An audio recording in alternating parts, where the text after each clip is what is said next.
మెంతికూర పప్పు చేస్తున్నానండి.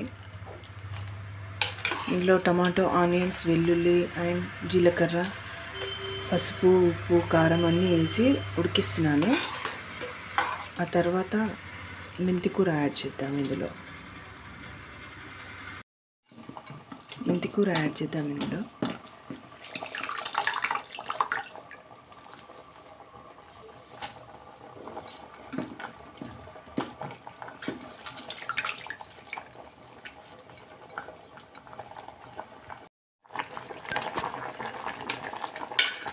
మెంతికూర యాడ్ చేసినాం కదా.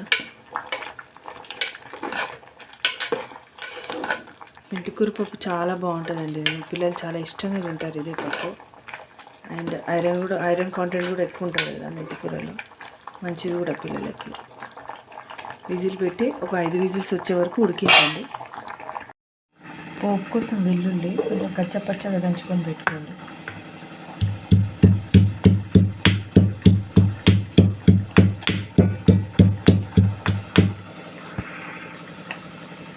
చాలా ఇంతే. చూసారా, పప్పు అయిపోయింది.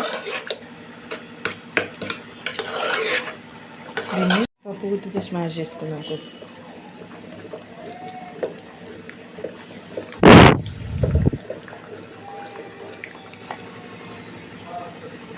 పప్పు కోసం కడాయి తీసుకొని అందులో ఆయిల్ పెట్టుకుందాం కోసం.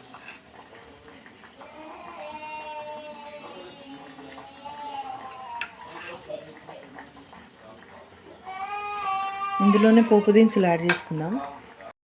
ఆయిల్ హీట్ అయింది కదా, ఇందులోనే జీలకర్ర, ఆవాలు దంచుకున్నాం కదా వెల్లుల్లి, అవి వేసుకున్నాం.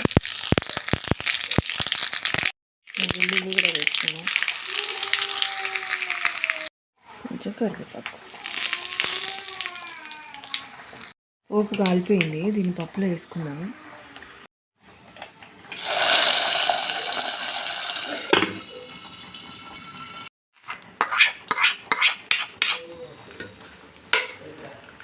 పప్పు రెడీ అయిపోయిందండి.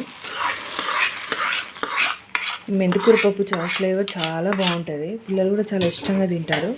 ఒకసారి మీ ఇంట్లో కూడా ట్రై చేయండి.